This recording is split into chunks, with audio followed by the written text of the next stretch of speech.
mais adiante. Então a turma ficou dividida em dois grupos. Uns que acreditavam que o cara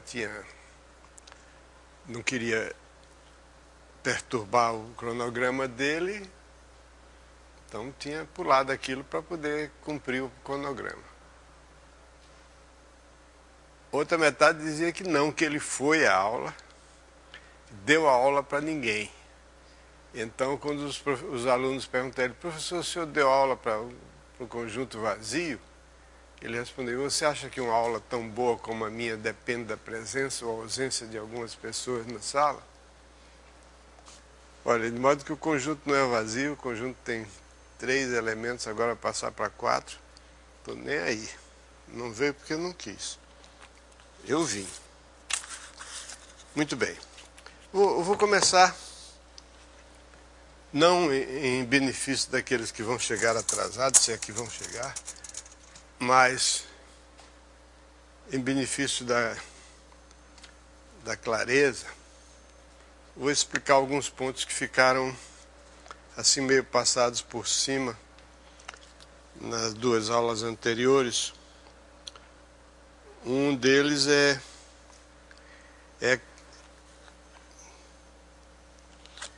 acho que eu nem mencionei. É o seguinte, que foi se M e N são superfícies,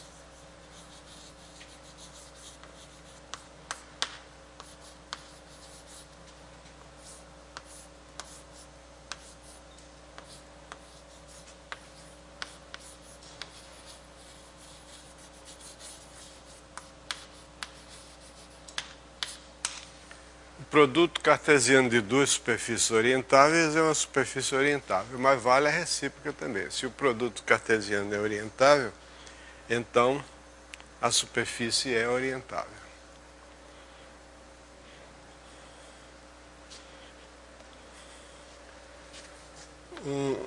Isso às vezes a gente utiliza para provar que certas superfícies orientáveis. Algumas coisas são bastante simples, nem precisava disso, mas, por exemplo, uma forma de ver que a esfera é orientável é que o produto cartesiano da esfera por uma semirreta, digamos, 0 mais infinito, ou pela reta toda é a mesma coisa, vai dar produto cartesiano da esfera,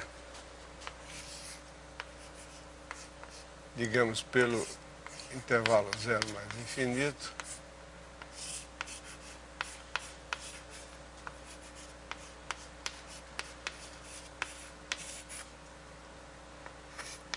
é um difiomorfismo entre esse produto e esse, simplesmente a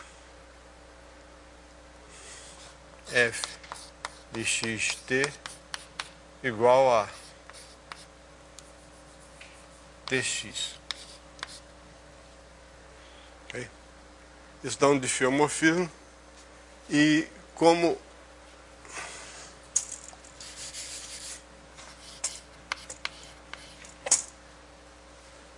Rn mais ou menos o zero é um aberto no Rn mais 1, então é uma superfície orientável, obviamente.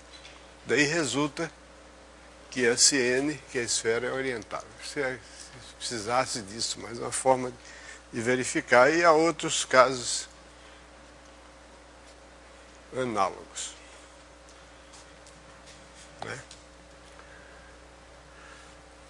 Que quando M e N são orientáveis, então o produto cartesiano é orientável. Isso é evidente, porque se nós tivermos 2 parametrizações, φ e ψ, são parametrizações, φ é uma parametrização em M e ψ é uma parametrização em N, então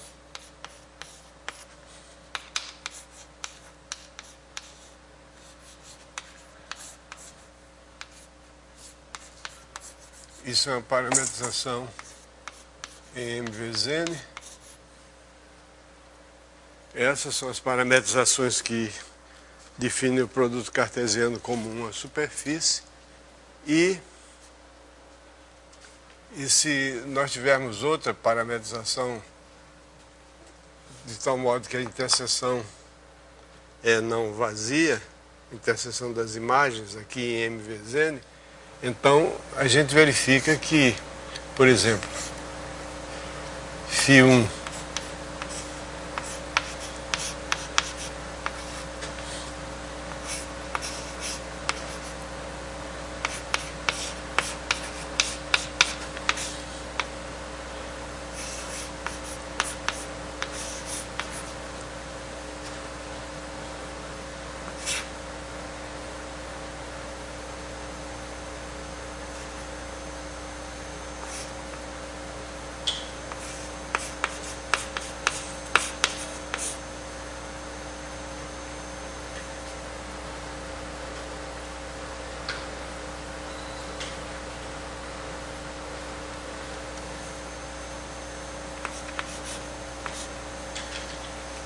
ou isso aqui, não sei, peraí. Ψ2 inverso, φ1 inverso, Ψ1. Esse aqui está errado.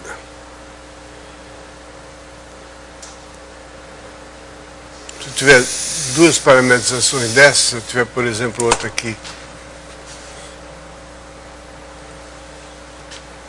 Bom, o fato é que se você tem duas parametrizações, você tem φ1, Ψ1 inverso composta com φ2, Ψ2, isso aqui vai dar φ1 inverso com φ2 vezes Ψ1 inverso Ψ2. Consequentemente, o determinante jacobiano sendo positivo aqui e aqui, é positivo aqui porque esse determinante jacobiano desse aqui é o produto desses dois determinantes jacobianos. A recíproca é um pouquinho, tem um pouquinho mais de trabalho, mas não muito. Quer dizer, se você tiver M, o produto cartesiano orientável, então obrigatoriamente as duas superfícies, e assim vai para um número qualquer de superfície. Se tiver um produto cartesiano de várias superfícies, se for orientável, cada uma dessas superfícies que dão o produto é orientável. Porque isso aí prova essa parte.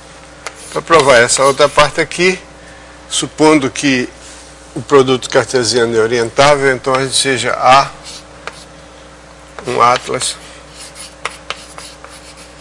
coerente em M vezes N. Então eu defino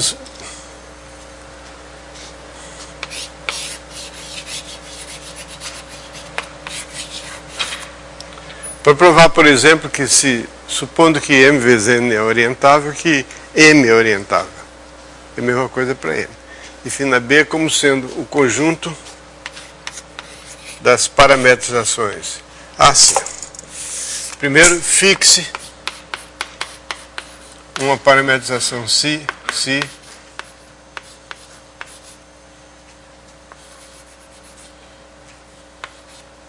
em M. Para provar que N é orientável, por exemplo. Fixe uma parametrização qualquer em M. E defina B como sendo o conjunto das parametrizações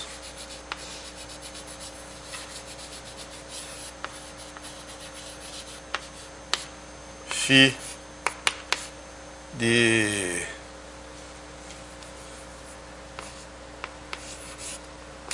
W0 em W em N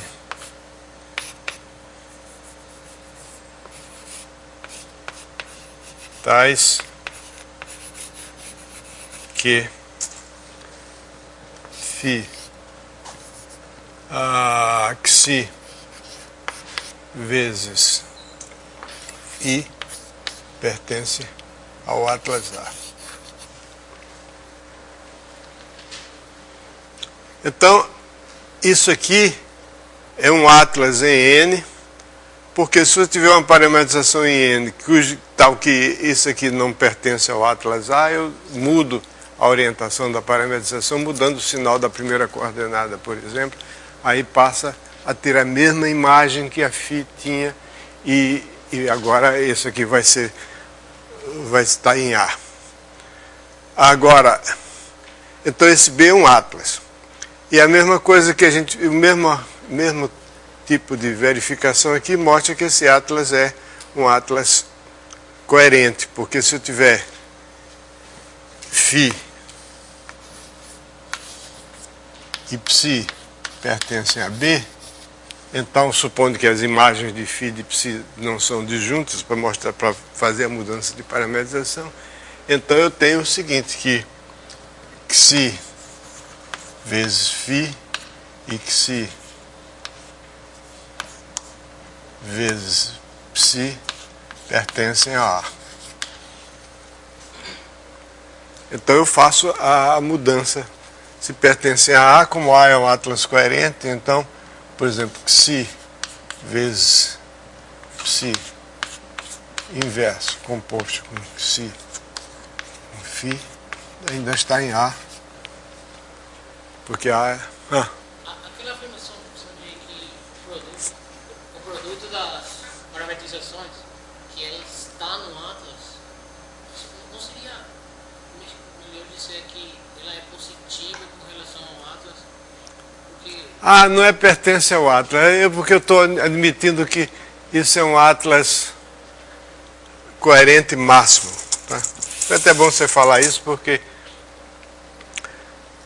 aqui no livro eu não falo em atlas máximo. Mas quando você tem um atlas coerente, você pode ampliá-lo de modo que ele forme um atlas coerente máximo, quer dizer que você não pode acrescentar mais nada. Tudo que é positivo está dentro dele. De que modo? Simplesmente acrescentando a esse atlas todas as parametrizações que são compatíveis com as parametrizações daquele atlas. Então, na minha cabeça eu estava pensando nisso. Mas em vez de pertencer a A, eu digo que positiva.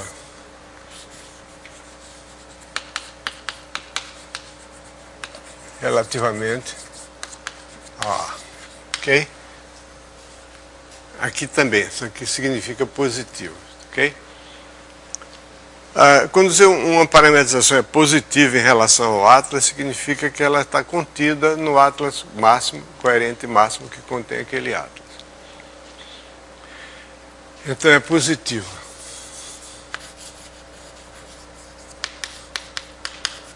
Porque isso aqui, o que se cancela, fica só Ψ inverso.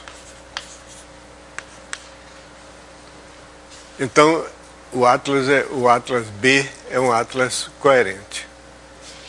Porque isso aqui... Porque tanto essa aqui é positiva, como essa é positiva, então isso aqui é positiva, mas isso aqui cancela o Ψ e fica isso aqui. Ok? Fala, Conrado. Xi cruz Φ. É? Xi cruz Φ. Você disse que estava... Eu não entendi. A Φ é uma parametrização de W zero em W, é isso? Não estou entendendo, não estou escutando. É porque eu confundi, porque antes você tinha escrito que a Φ ia de V0 em V. E aí... Não, mas é uma bobagem. Tá certo. Ok. Muito bem, então... Fica essa coisa que está no livro, mas eu não tinha falado, que é um fato interessante, é que quando o produto é orientável, então cada uma delas é orientável também. Pois isso foi uma coisa que precisava completar. Agora, outra coisa é... Esse sim é mais sério, foi uma coisa que eu passei meio por cima, que eu preciso agora explicar com detalhes, embora... Tem aquela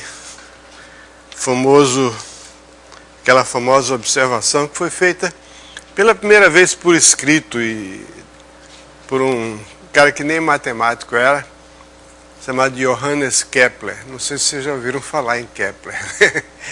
Então ele diz o seguinte, que no prefácio do livro dele, Astronomia Nova, ele dizia que quando você está explicando uma coisa, as pessoas podem não entender por dois motivos opostos. Ou porque você não deu suficientemente detalhes, ou porque você deu detalhe demais. Então ele diz o seguinte, porque você pode não enxergar porque está na escuridão, ou pode não enxergar porque está ofuscado pelo excesso de luz. Então, às vezes a gente quer explicar demais, termina ficando confuso. O segredo está em achar esse meio termo entre a concisão e a clareza. Nem sempre prolixidade significa clareza. Às vezes concisão torna as coisas mais claras. Mas de qualquer modo, o problema, o que eu estou querendo, esse longo prefácio, é para falar no seguinte, que quando M é uma superfície, uma hiperfície,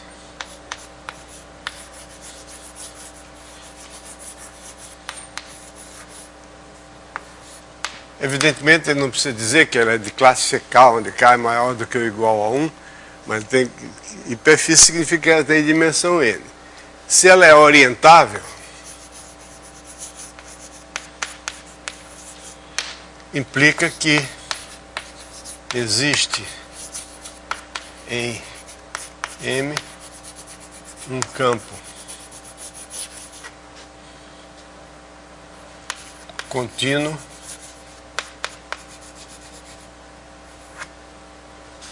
U unitário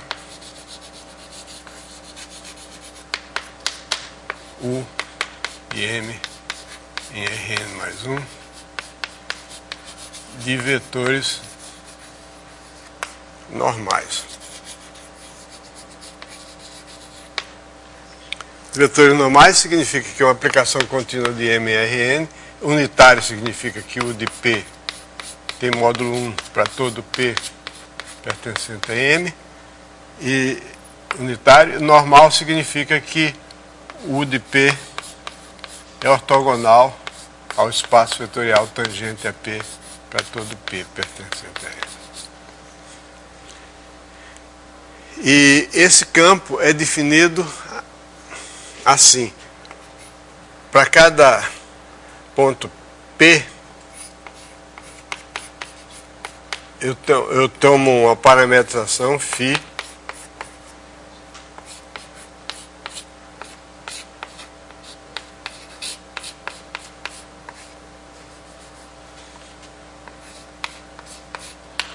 onde essa parametrização, o ponto P pertence à imagem dessa parametrização, e defino o campo Pφ de x, defino o campo P como sendo dφ sobre dx1 no ponto x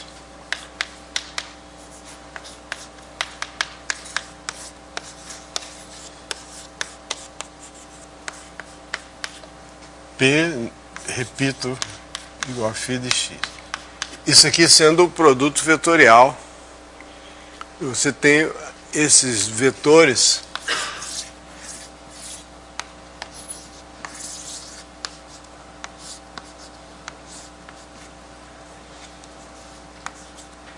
são os vetores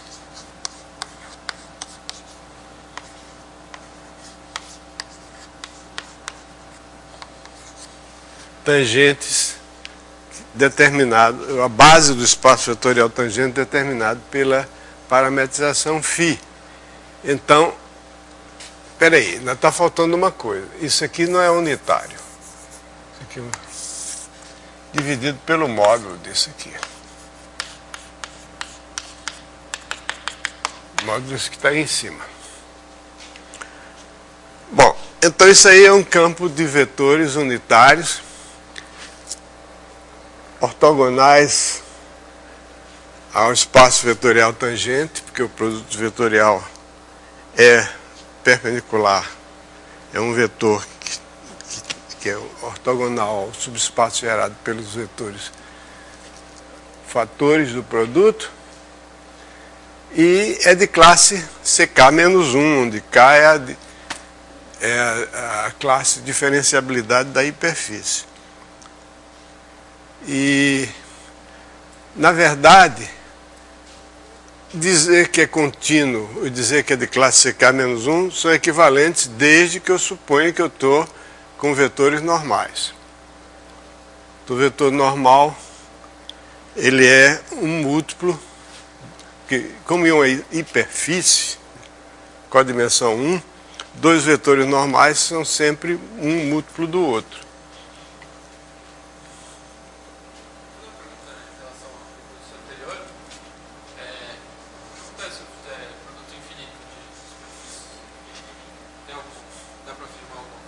Quê? Se eu fizer produto infinito de superfície.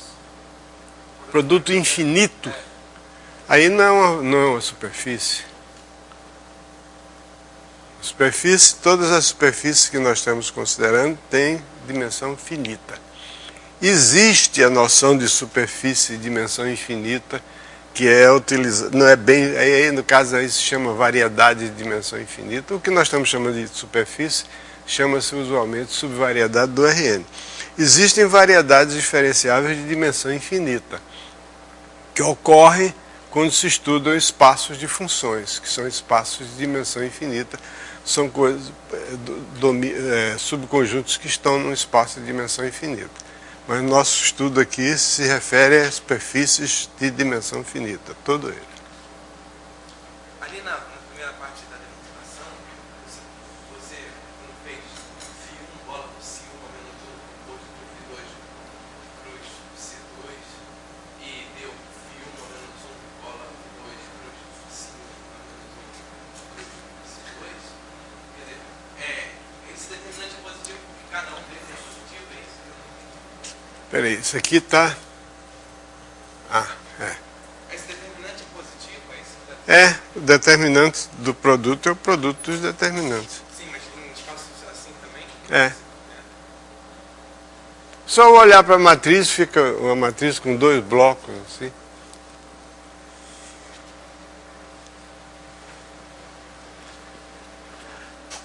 Bom, então, esse aqui é o campo de vetores. E uma coisa que a gente tem que verificar é que esse campo de vetores, ele não depende da parametrização. Se eu fizer uma mudança de parametrização, o que vai acontecer é que esses vetores aqui, que formam a base do espaço vetorial tangente no ponto P, vão ser transformados por uma matriz, que é a matriz de passagem de uma base para outra base, que não é nada mais, nada menos do que a matriz jacobiana do difiomorfismo que dá a mudança de coordenadas. Deixa eu ser um pouquinho mais explícito. Vamos supor que eu tenho aqui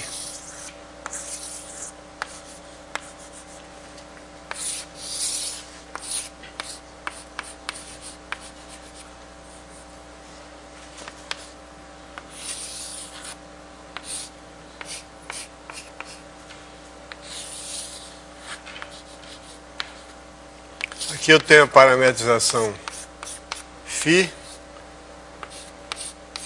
aqui eu tenho a parametrização ψ. A mudança de parametrização é um difiomorfismo definido aqui na imagem inversa de V interseção W por φ, tomando valores na imagem inversa de V interseção W por ψ. E esse difiomorfismo é ψ inverso composto com φ, que eu tenho chamado de Xi. Leva esse aqui, que é φ inverso de V interseção W, nisso aqui, que é ψ inverso de V interseção W. A matriz jacobiana desse difiomorfismo é exatamente a matriz de passagem da base dφ sobre dx1, dφ sobre dxn, para a base dψ sobre dx1, dψ sobre dxn. Isso é imediato, pela regra da cadeia. Ok? Então, quando a gente faz... Então, definido assim o campo de vetores normais, permanece a obrigação de provar que ele não depende da parametrização tomada. E a razão pela qual ele não depende da parametrização tomada é que, se eu mudar de parametrização, esses vetores aqui são transformados de acordo com a matriz jacobiana da Xi, quer dizer, o dψ sobre dx j vai ser igual à soma de a e j dφi sobre dxj, soma i, onde esse a e j é a matriz jacobiana de Xi no ponto correspondente. Supõe-se que tem cada ponto, eu estou me referindo a cada ponto, eu não estou pondo ali para não ficar muito comprida a história. Ok? Então o que vai acontecer é o seguinte: quando você tem um produto vetorial,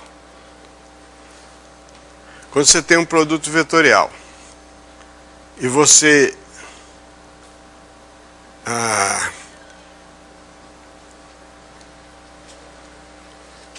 transforma os elementos, os fatores do produto mediante uma transformação linear, quer dizer, isso aqui significa isso aqui, então o produto eu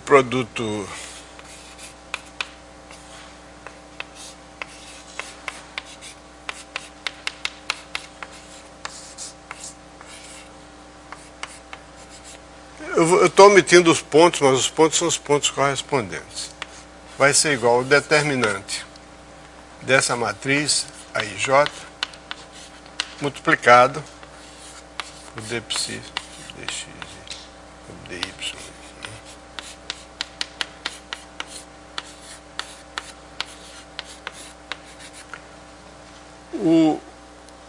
O produto vetorial fica multiplicado pelo determinante da matriz. Por quê?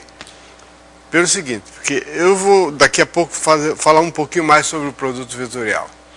O produto vetorial depende linearmente de cada fator e é uma aplicação n-linear alternada. Quer dizer, se eu mudar a ordem de dois fatores, ela muda de sinal. Se fizer uma transposição, trocar o i pelo j e o j pelo i, ele muda de sinal. E existe um teorema de álgebra linear, um teorema extremamente importante, que é a base da definição de determinante. Que diz o que esse teorema diz? O conjunto das formas n-lineares alternadas num espaço vetorial de dimensão n é um espaço vetorial de dimensão 1. E o determinante é uma dessas formas. Quer dizer, se você tem duas formas n-lineares alternadas, uma delas é múltipla da outra, múltiplo constante da outra. E o determinante é uma delas. Então, esse produto aqui é um múltiplo desse produto aqui. Aliás, que é um múltiplo está na cara, porque esses dois vetores são perpendiculares, pertencem ao complemento ortogonal do espaço tangente, portanto o complemento ortogonal tem dimensão 1, então um deles é múltiplo do outro. Mas é um múltiplo constante. Significa que se eu mudar esse vetor aqui e esse aqui, esse fator aqui continua o mesmo. Quer dizer, sempre continua o mesmo bem entendido, quer dizer. Fica multiplicado pelo determinante ou por qualquer outra coisa. Mas aqui, por que é o determinante? Porque se eu escrever esse elemento como combinação linear desses aqui, o produto deles vai ser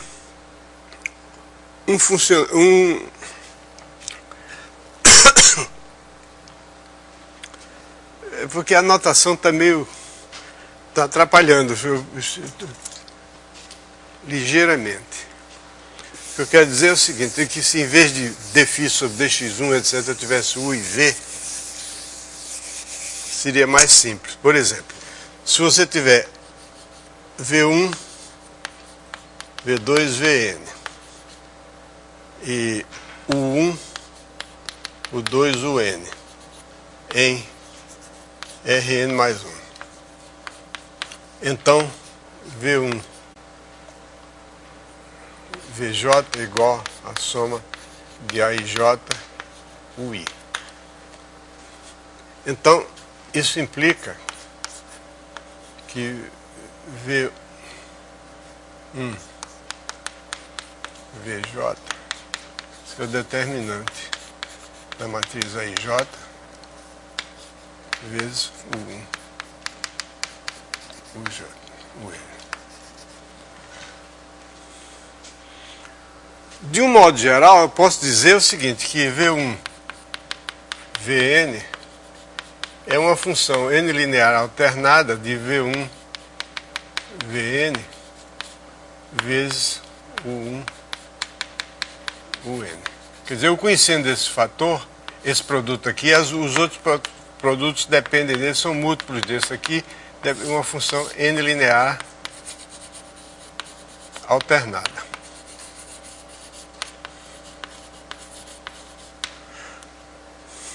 O determinante também é uma função n linear alternada desses n vetores.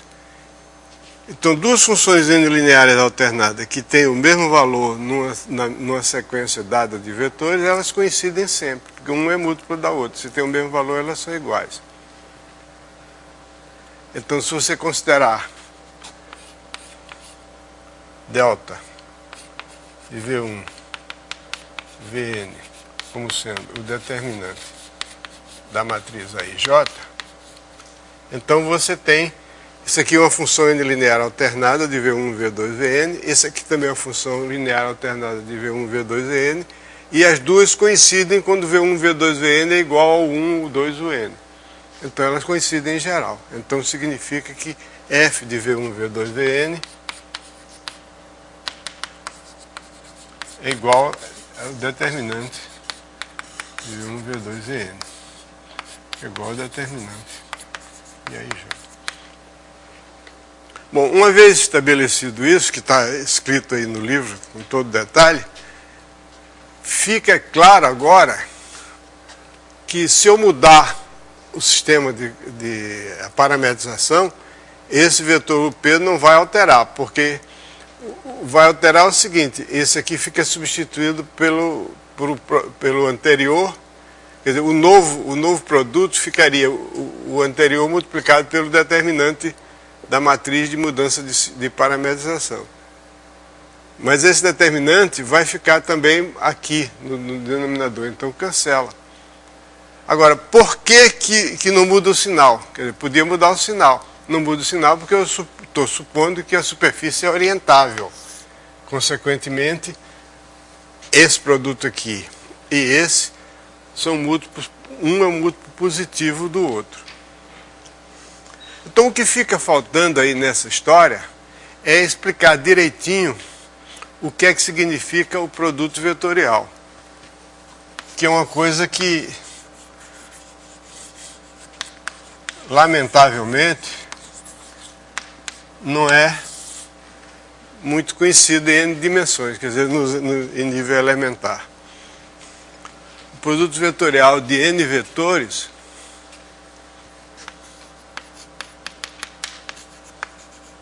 em Rn mais 1, por exemplo. No espaço vetorial de dimensão N mais 1, vamos fazer Rn mais 1 sempre.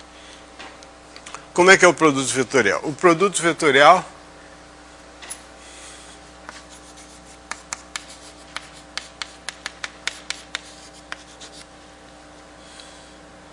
é um vetor em Rn mais 1 que tem a seguinte propriedade. Primeiro, é ortogonal a todos os VIs.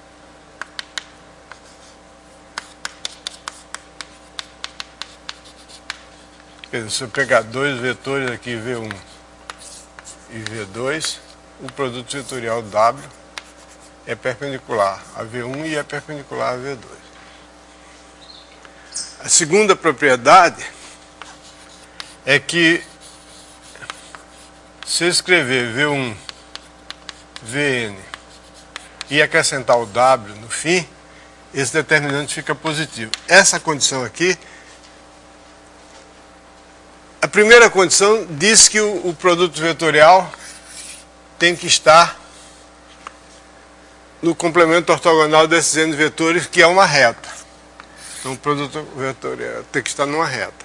A segunda condição diz que ele está de um lado da reta, determina qual lado da reta em que ele deve estar, está num ou no outro. Isso aqui significa que os V1, V2, Vn, juntamente com o W, vão formar uma base positiva do espaço euclidiano. E a terceira condição diz que o volume do paralelepípedo determinado por V1, V2, Vn é um paralelepípedo n-dimensional, portanto, é o comprimento do produto vetorial. Quer dizer, o produto vetorial aqui nesse desenho é um vetor cujo comprimento é a área desse paralelogramo, no caso de 2 dimensões, no mais geral. Então isso fica tudo muito bem, exceto que vocês vão me perguntar, mas o que é o volume de um paralelepípedo? O volume do paralelepípedo é definido por indução. É o volume da base multiplicado pelo comprimento da altura. Aí a gente vai ver pela forma que vai resultar daqui a pouco, qual que é a base, qual que é a altura, é uma questão imaterial. Não faz diferença. Então o problema é saber o que é o volume do paralelepípedo determinado por n vetores. Aliás, o paralelepípedo determinado por volume R, isso aqui é o volume R dimensional. Então, por exemplo, você pode considerar 2 vetores no R3 e considerar o volume, a área do paralelogramo determinado pelos dois. É o volume R dimensional de R vetores situados no Rn. Ok? Então, o volume R dimensional é definido assim, por indução. O volume R dimensional do paralelepípedo. Assim, o que é o paralelepípedo determinado por esses R vetores, que tem esses R vetores como aresta? É o conjunto de todas as combinações lineares desses vetores com coeficientes entre 0 e 1. Ok? Então, o volume do paralelepípedo é, por definição, o comprimento da altura vezes o volume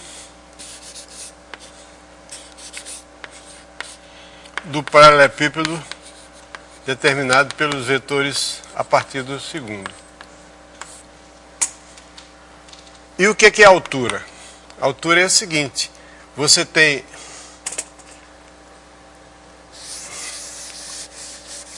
R vetores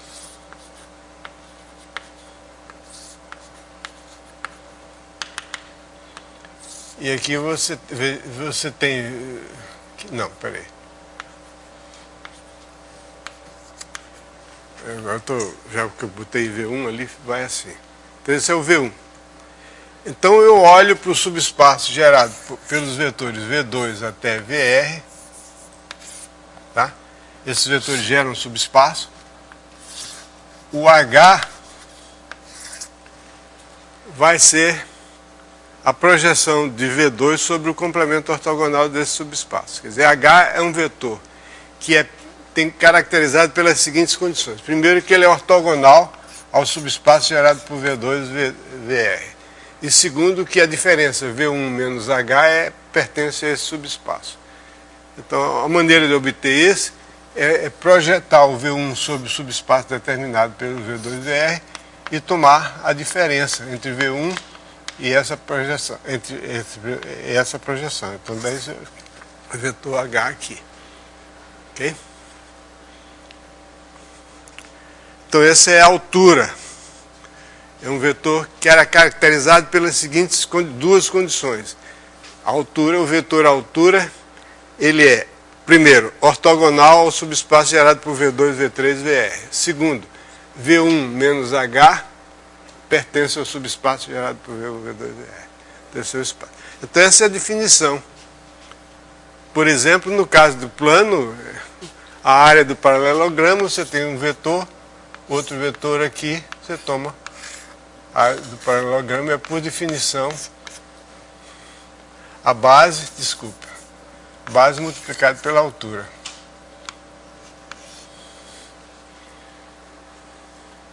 O paralelogramo seria esse aqui, a base multiplicada pela altura. De um paralelepípedo é a área da base multiplicada pela altura. Essa é a definição. Acontece o seguinte, que a definição para poder completar a definição do produto vetorial, a definição de volume é dada assim, então aparecem umas coisas aqui esquisitas. Por exemplo, por que eu tomei a altura em relação à primeira e nona, segunda, terceira, quarta, R? Tanto faz. A gente vai ver que tanto faz. Agora, o interessante, tem um fato elegantérrimo, que é o seguinte, é que se eu pegar esses vetores aqui e tomar a matriz de Gram, que é a matriz formada pelos produtos internos de VI pelos VJ, isso é uma matriz R por R, chama-se a matriz de Gram. Como toda matriz.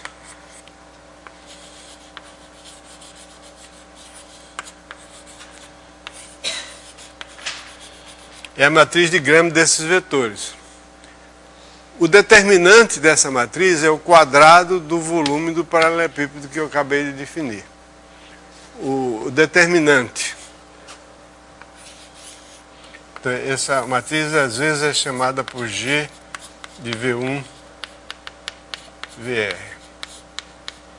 O determinante da matriz G de V1 VR é igual ao volume do paralelepípedo determinado por esses vetores ao quadrado.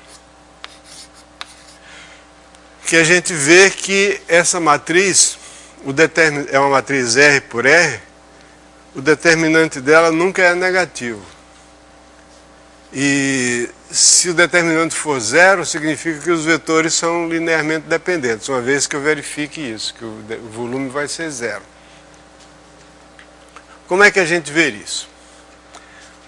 Uma forma, então, o teorema é o seguinte, que o volume do paralelepípedo gerado pelos vetores V1, VR, é igual ao determinante da matriz de Gram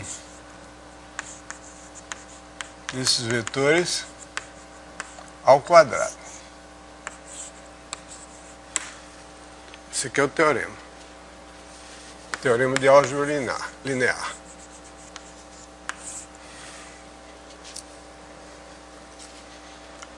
Se você olhar para a matriz de Gram, você vê imediatamente que o determinante dela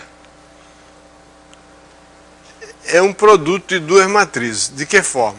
Vamos supor, demonstração, seja o 1,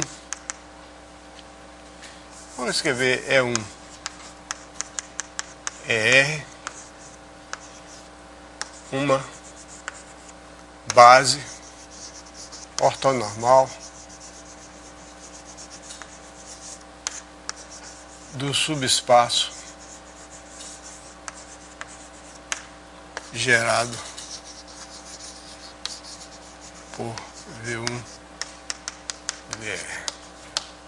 V1 VR, por exemplo, o caso mais comum, eu estou tomando R, mas o caso mais comum é quando você tem N vetores no Rn mais 1. Tá? Oi. O quadrado do teorema não é do lado esquerdo da igualdade?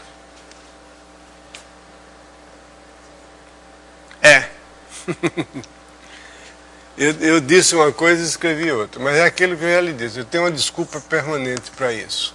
Obrigado, Conrado. Eu disse que esse determinante é sempre não negativo, então é ele que tem que ser o quadrado. A desculpa que eu tenho, a desculpa permanente é a seguinte: o professor de matemática pensa A, diz B, escreve C, todo mundo entende D e o certo é E. Já falei isso aqui.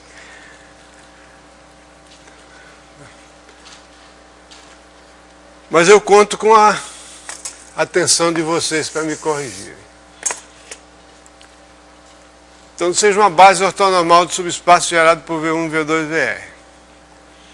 Então, é imediato. Então você tem o seguinte, que cada VJ é soma de AIJ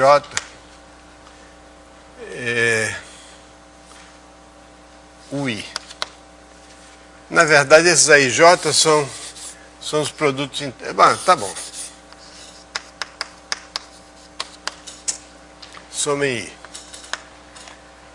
Então, como isso é uma base ortonormal, o produto interno, vamos chamar de AK.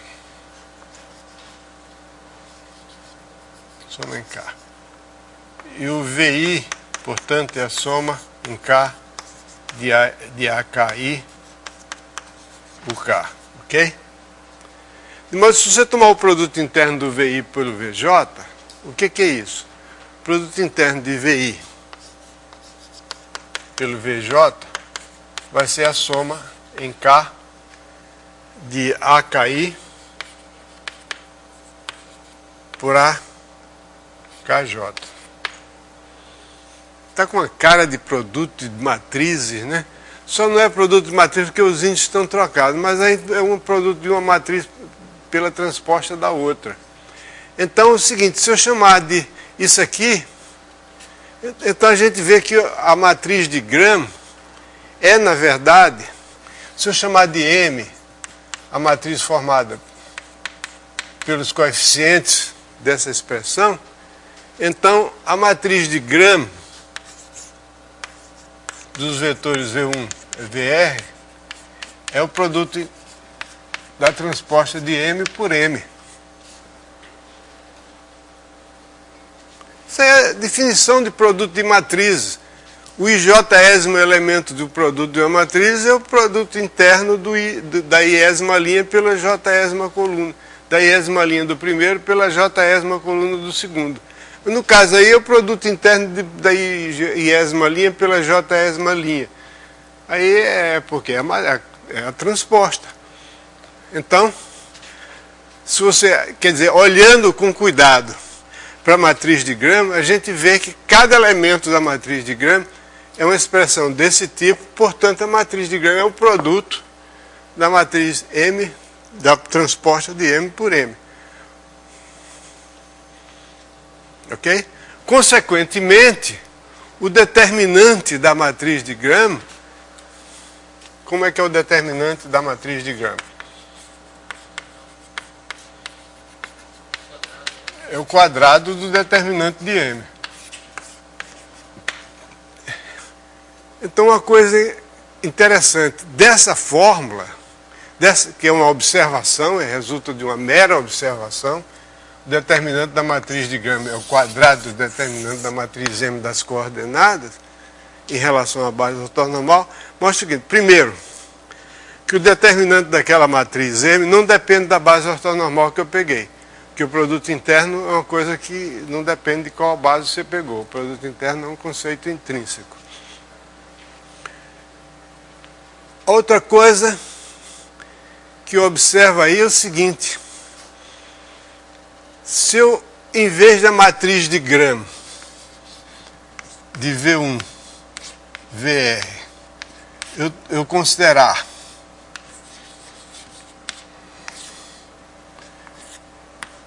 a matriz de Gram, considerar só o H, V2, VR, esses dois determinantes são iguais. Porque ambos são o quadrado do determinante da matriz M. A matriz M é a matriz cujas colunas são as coordenadas dos VIs.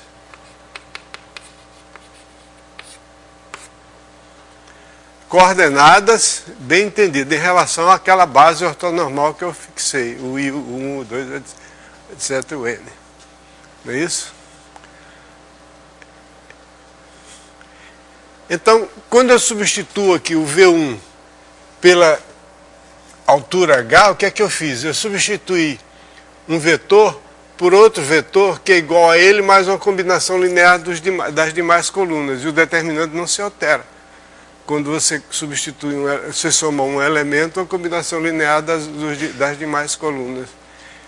A uma coluna, a combinação linear das demais. Então, essa simples e modesta igualdade aqui, que resulta da observação de que o produto de duas matrizes, o ijésimo elemento do produto, é o produto interno da iésima linha pela jésima coluna. Quer dizer, olhando aqui, a matriz de Gram já aparece logo como sendo um produto de duas matrizes. Os elementos dela são os elementos da matriz produto. Então, a partir dessa observação simplória, a gente conclui duas coisas interessantes. Primeiro, que esse determinante aqui de M não depende da base que eu escolhi. E a segunda é que vale isso aqui.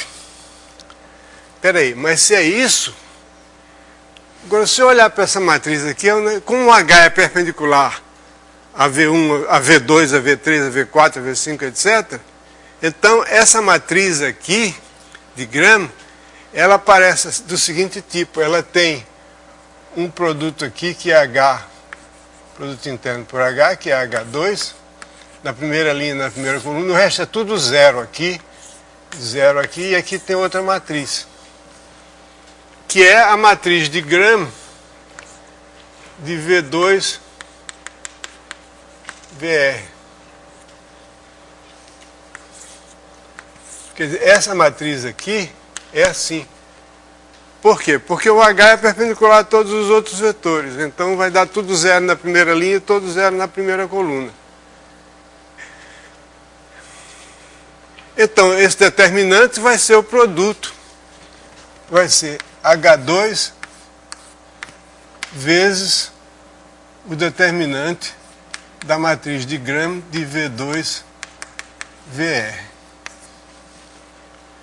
Agora eu posso admitir por indução que eu provei o teorema que eu estava querendo provar para R-1. Então, o que fica? Fica isso aqui, é H2 vezes o volume do paralelepípedo determinado por V1, V2, VR, esse volume aqui ao quadrado, e com isso fica demonstrado o que eu queria. Aliás, mais do que eu queria. Mas eu vou precisar de tudo. Primeiro, que o quadrado do volume do paralelepípedo é igual ao determinante da matriz de Gram. Segundo, que esse volume do paralelepípedo é o valor absoluto do determinante daquela matriz. Porque aquela matriz M pode ter um determinante negativo, mas é o valor absoluto. Eu só conheço o quadrado dela, que é a matriz, é o determinante de Gram. Ok?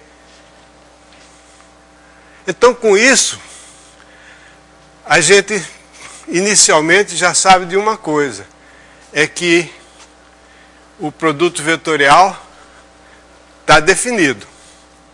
Ou melhor, existe um único vetor que é perpendicular a todos os VIs, o determinante dele aqui é positivo e o volume e o comprimento dele é isso aqui. Essa primeira condição diz que ele está na reta perpendicular ao subespaço gerado pelo V1, V2, Vn. A segunda condição diz de que lado dessa reta ele está, e a terceira condição diz o comprimento dele. Então o vetor está determinado. E que vetor é esse? Tem uma fórmula explícita para ele? Tem sim. É só escrever assim.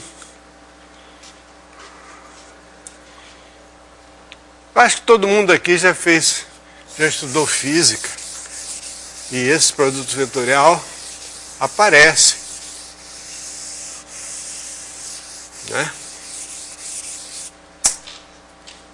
Aparece, e aparece de uma forma engraçada. Tem um chamado determinante simbólico, em que você tem um determinante, você tem dois vetores no R3, então os vetores têm coordenada, digamos, A1, B1,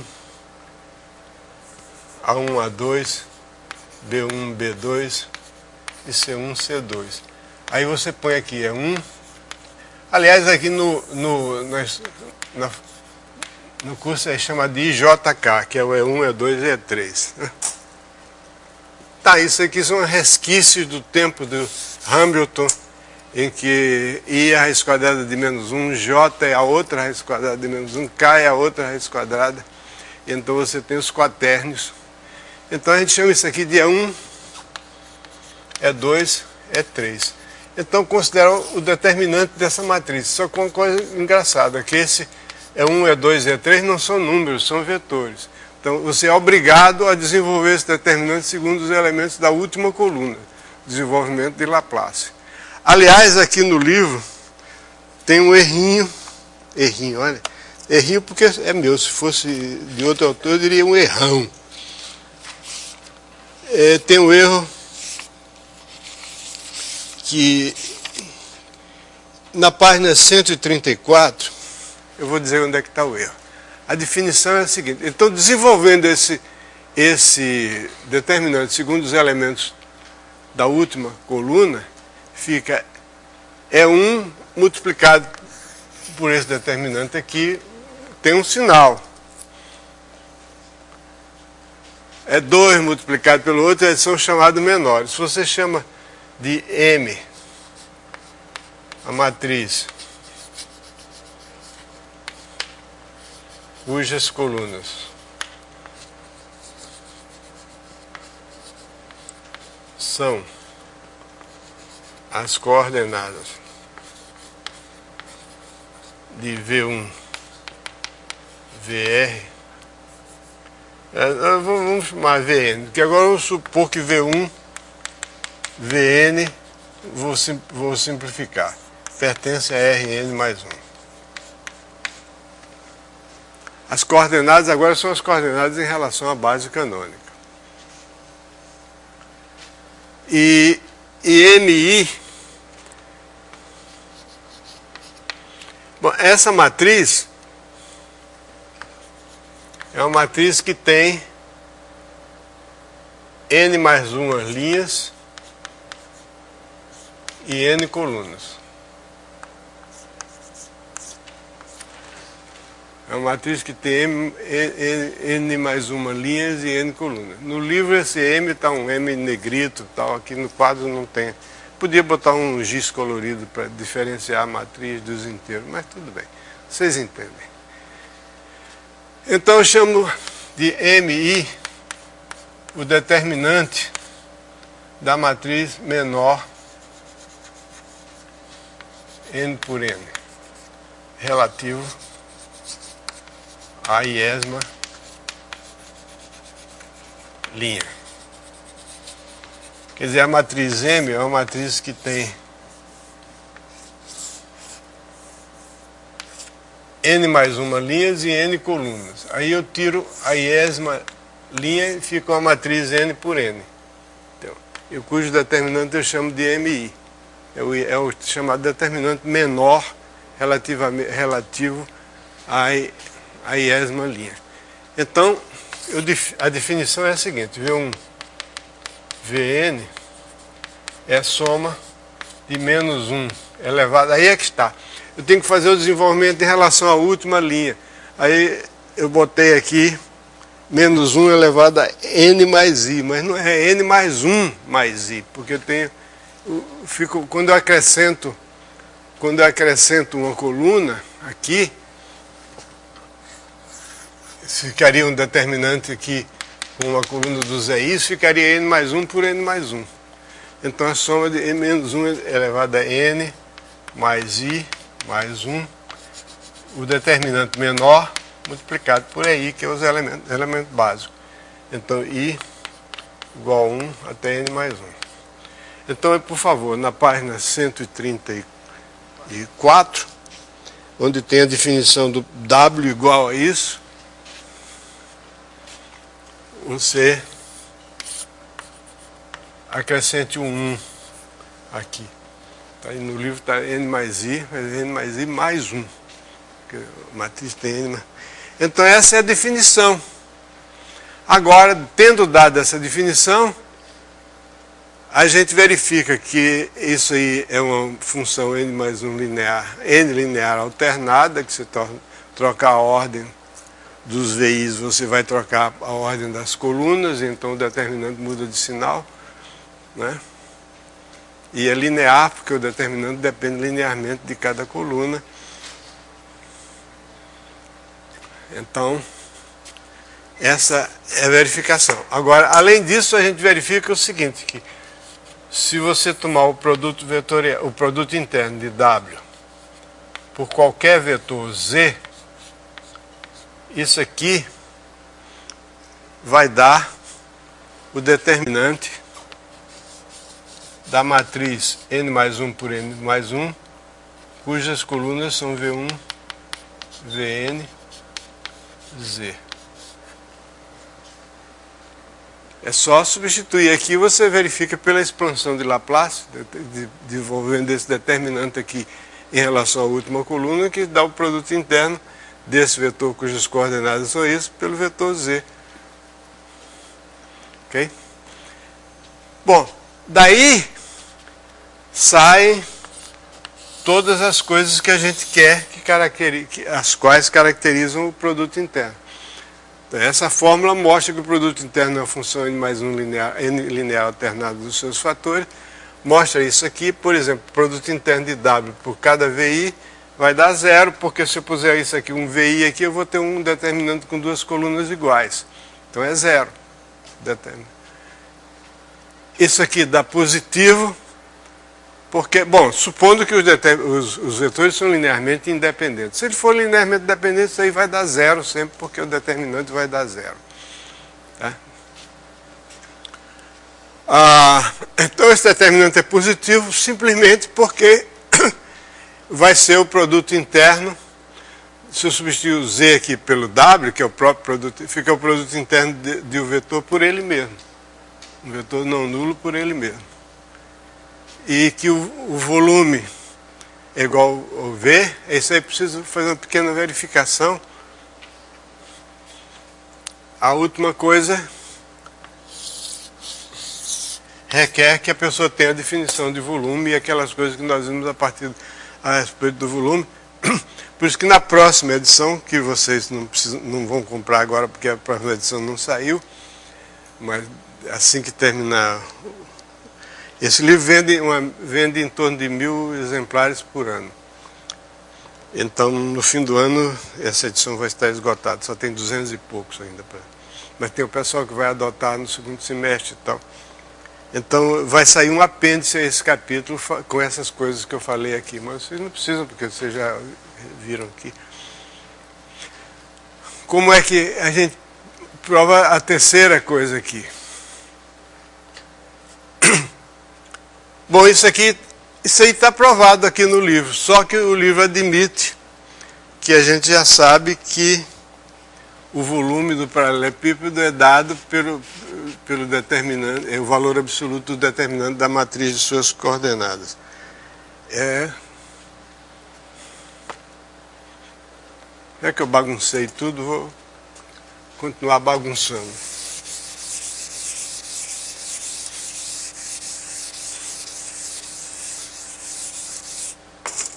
Provado aqui é o seguinte, aqui, se eu chamar de Vn, então seja Vn mais 1 igual ao volume do paralelepípedo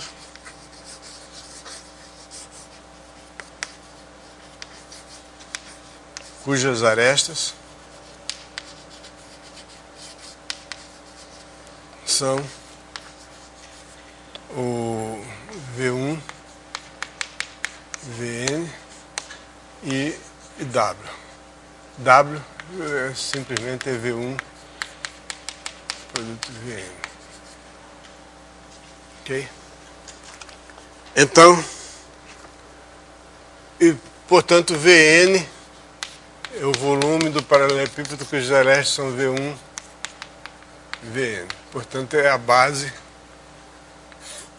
O Vn aqui é o volume desse paralelepípedo aqui, e aqui está está aqui o W, que é o produto vetorial,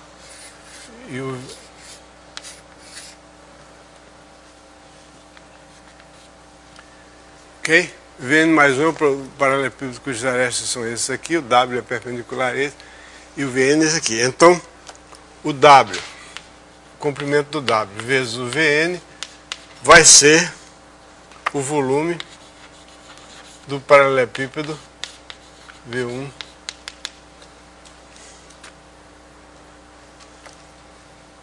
Vn W. Ok? Por definição, eu botei a última em vez da primeira, mas tanto faz, pelo efeito do volume. A ordem do volume é um número positivo, não altera a ordem aqui. Então isso aqui vai dar o determinante. Aqui nós já vimos que esse volume é o determinante da matriz cujas colunas são V1, V2, Vn, W. Ok? Aí é que entra, aqui nessa parte aqui do livro, eu estou admitindo que o leitor já sabe que o volume se escreve como um determinante. Por isso é que nessa próxima edição eu vou botar um apêndice mostrando isso, que é aquilo que nós acabamos de fazer aqui. Que isso aqui é igual a V1 Vn W, pelo que nós acabamos de ver aqui, que isso aqui é simplesmente W módulo ao quadrado. Simplificando, cortando aqui, resulta que o Vn é o W. Quer dizer que o comprimento do produto vetorial é o volume do paralelepípedo determinado por esses n vetores. Muito bem. Com isso a gente conclui a parte do codimensão 1 e agora vamos continuar, né? Vamos bola para frente. O que está faltando eu falar aqui? Bom, o que está faltando aqui é falar sobre o multiplicador de Lagrange. Multiplicador de Lagrange, a gente já viu no caso em que a codimensão é 1, em que a gente tem uma hiperfície no espaço euclidiano e a gente tem uma função definida no aberto que contém essa hiperfície. Essa hiperfície sendo definida como imagem inversa de um valor regular de uma função. E a gente quer estudar os pontos críticos da restrição daquela função que está definida no aberto, restrita a essa superfície. Isso é o que se chama um problema de máximos e mínimos condicionados. Quer dizer, são máximos e mínimos condicionados, o que as variáveis não são independentes. Você tem uma função, no caso de n mais uma variáveis, no caso que nós vimos antes. Mas essas n mais uma variáveis são sujeitas a uma restrição, que eles devem estar relacionadas de tal modo que uma delas é função das demais, né, que formam uma hiperfície. Agora nós vamos generalizar isso, né, que a coisa é a mesma história, não tem grande diferença. A diferença é que tem muito mais aplicabilidade. É que você tem um subconjunto aberto do espaço Rm mais n, tem uma função, uma aplicação diferenciável em Rn. Não, desculpe, você tem uma função. Máximos e mínimos tem que ser uma função com valores reais. Se bem que existe uma teoria de máximos e mínimos de aplicações, mas é meio complicado. Máximos e mínimos de uma função diferencial para os valores puderem ser comparados, né? E você tem também uma aplicação φ de U em Rn. Você tem C pertencente a Rn, valor regular.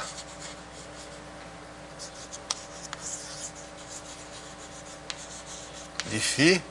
Tem uma superfície M que é φ inverso de C. Então, achar pontos críticos da restrição de f a m. Quer dizer, eu tenho uma função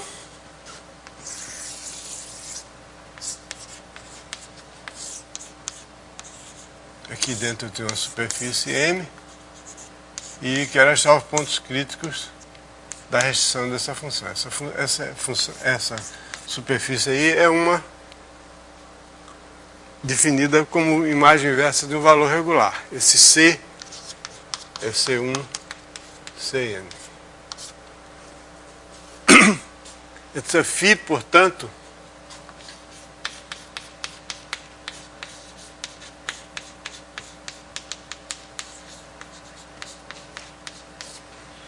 a definição de pontos críticos da restrição é a mesma, são os pontos em que a derivada de f restrita ao espaço vetorial tangente a m é zero.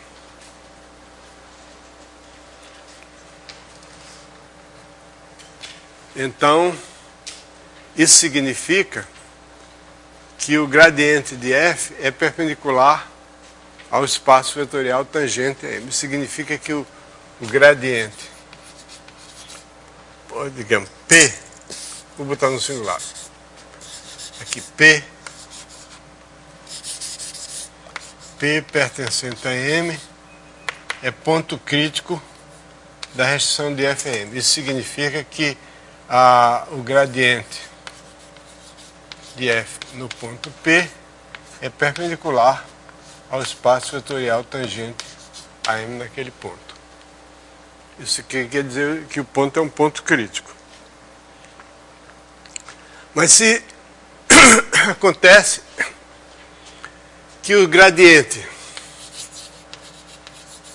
de φ1, o gradiente de φn no ponto P formam a base do espaço vetorial, que é o complemento ortogonal de TPM, porque esses gradientes, eles são, isso aqui dizer que é valor regular. Bom, é o seguinte, eles são todos eles perpendiculares ao espaço vetorial tangente, porque a função φ é constante, cada uma das suas coordenadas também é constante, naturalmente, ao longo de M, portanto o gradiente se anula ali ao longo de M, portanto o gradiente de M é um vetor, o gradiente de cada uma dessas funções é um vetor perpendicular ao espaço vetorial tangente. Isso quer dizer que o gradiente de F no ponto P é uma combinação linear do gradiente de φ1 no ponto P mais etc, mais lambda n gradiente de φn no ponto P.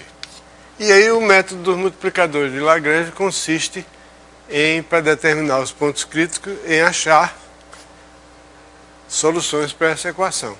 Aliás, não é só essa equação, isso aqui são, na verdade, n equações, né?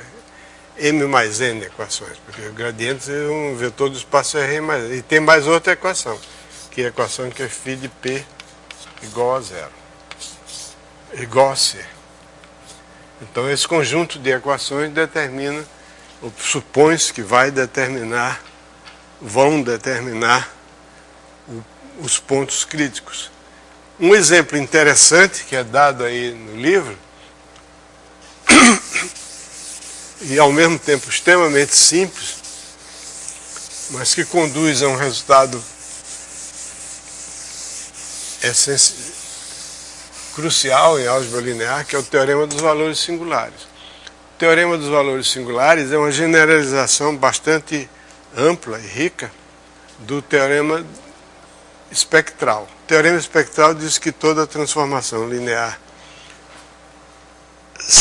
autoadjunta no espaço Rn, todo operador autoadjunto admite uma base ortonormal em relação formada por autovetores desse operador. Ou seja, que toda matriz simétrica é semelhante a uma matriz diagonal, cujos elementos da diagonal são os autovalores da matriz.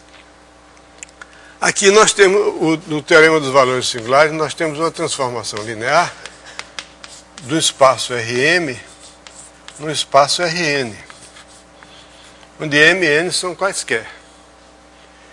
E então o teorema diz o seguinte, que existe uma transformação linear de posto R. Significa que existe R, a imagem tem dimensão R. Então existe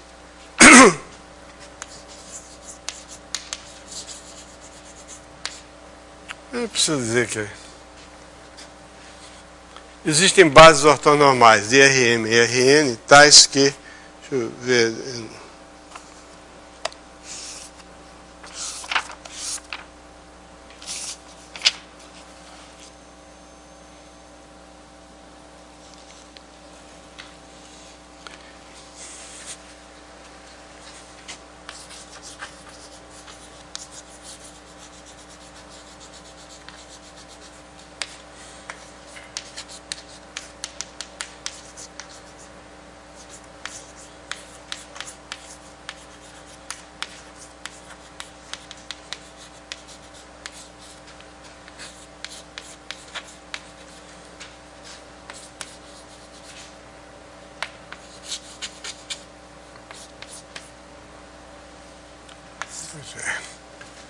A de I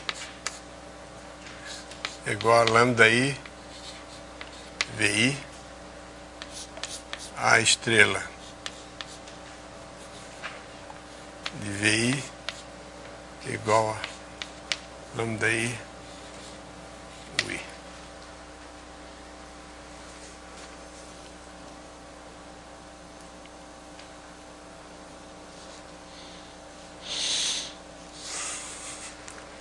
Onde lambda I é maior do que zero até R e lambda I é igual a zero se I maior do que R.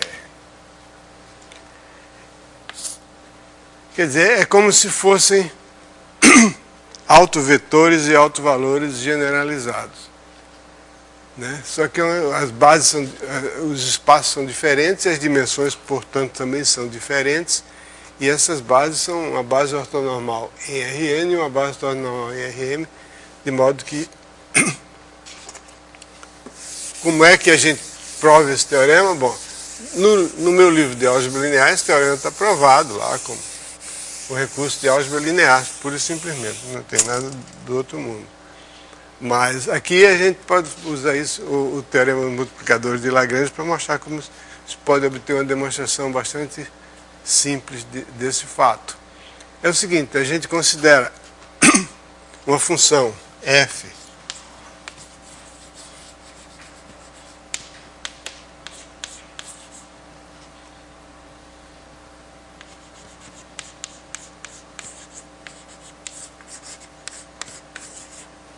definida assim, f de x, y é igual ao produto interno de a de x por y, ou que é a mesma coisa que o produto interno de x por a estrela de y. Claro, essa é a definição de adjunta, de uma transformação linear. E vou considerar a função φ de Rm vezes Rn em R2, φ de xy é igual ao módulo de x ao quadrado, módulo de y ao quadrado. Essa função φ e a função f. Então agora é só olhar para a superfície M. A superfície M é φ inverso do valor regular 1, que na realidade é nada mais, nada menos do que Sn menos 1 vezes Sn menos 1, que são os pontos xy em que o x é igual a 1, o módulo de x é igual a 1 e o módulo de y é igual a 1. Então, esse é o gradiente φ tem duas funções coordenadas, φ1 e φ2, que é φ1 é x0, φ2 é 0, é o x, o φ2 é o y, y2. O gradiente de φ no ponto xy é 2x, 2y, né? É o vetor. Tá? E o que é o f? O f, se você fizer a conta, vai dar a soma de AIJ, XY, J. Onde esse AIJ é a matriz de A.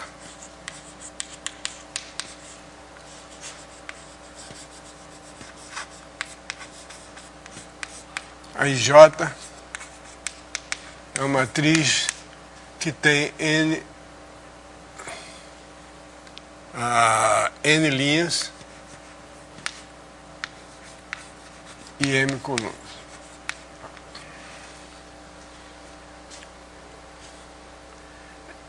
Então, para achar os pontos críticos dessa função, bom, essa função ela certamente tem pontos críticos, ela está definida num conjunto compacto A, né? A restrição de F a M, né? M é o produto cartesiano de duas esferas, é um conjunto compacto, então ela tem pelo menos um máximo e um mínimo.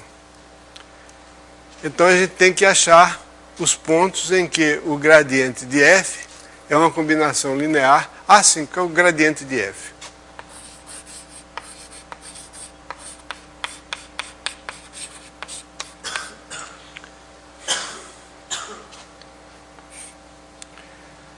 Isso aqui eu tenho que derivar em relação a x e derivar em relação a y, porque eu tenho uma função de duas m mais n variáveis. Então, a primeira derivada, derivando aqui dá, em relação a x, dá a estrela de y, a de x.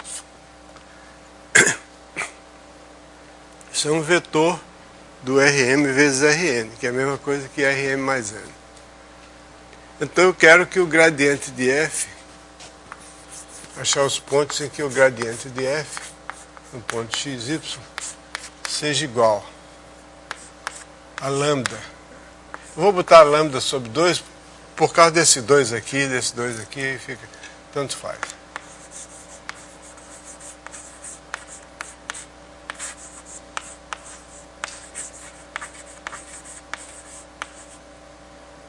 Tudo isso aí no ponto xy. Então o gradiente de φ1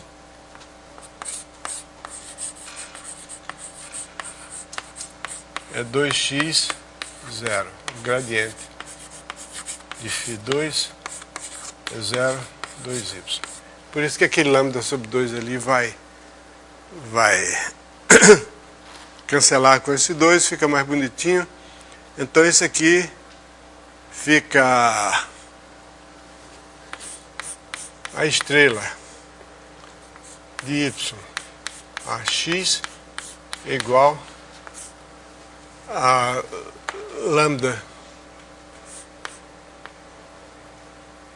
o gradiente de φ1, 2x é lambda x, e o gradiente de φ2 é μy.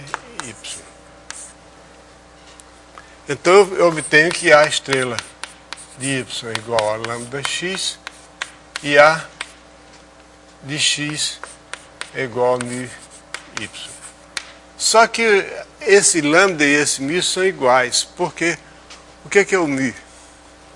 Tudo aqui são vetores unitários. Nesse aqui tem a outra condição, que o x e y pertencem à esfera. Tanto o x como o y são vetores unitários, em espaços de dimensão infinita, diferentes, mas são unitários. Então, o μ é igual a quê? A de x, produto interno com x. Porque o A de x é μ de y. Produto interno com y, desculpe. o A de x é μ de y, e o produto interno de μ de y por y vai dar μ, porque o y, produto interno de y por y é 1. Então, isso aqui vai dar A de x é μy, A de x, y.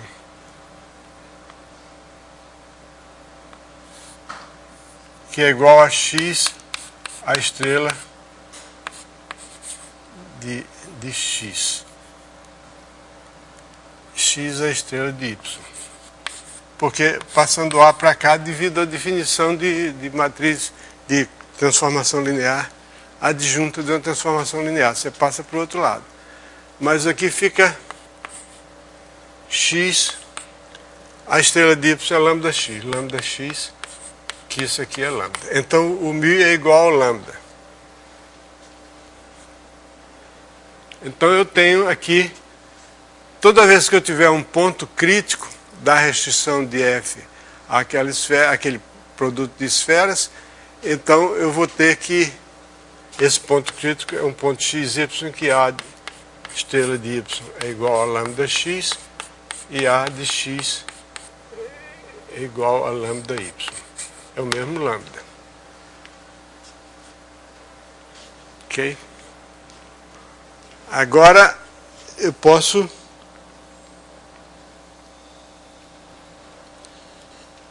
se a transformação linear A não é identicamente nula, essa função f aqui também não é, essa função φ, a função f não é identicamente nula, então ela tem o máximo dela e o mínimo dela são diferentes. Então o máximo não pode ser negativo e o mínimo positivo. Então o máximo vai ter,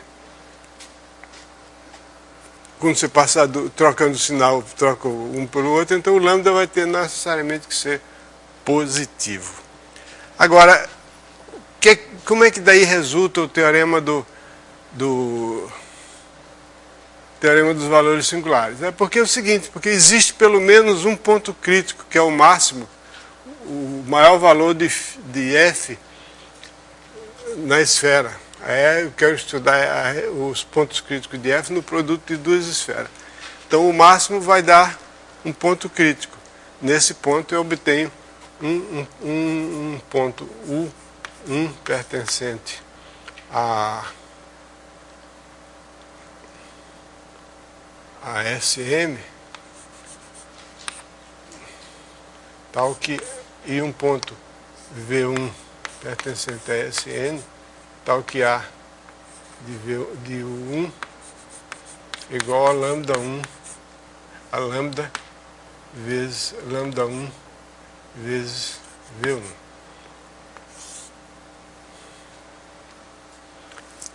E a estrela de V1 é igual a lambda 1, U1. Aí, uma vez determinado esse ponto, eu tomo o complemento ortogonal dele, reduzo a dimensão de 1, eu faço a mesma coisa, eu vou decrescendo a dimensão, já está na hora de terminar. Até que finalmente eu chego com uma base ortonormal em Rm e uma base ortonormal em Rn, de modo que vale isso aqui. Bom, eu pensava que ia dar tempo para terminar, mas tinha minhas dúvidas. De terminar esse capítulo, eu termino na próxima aula.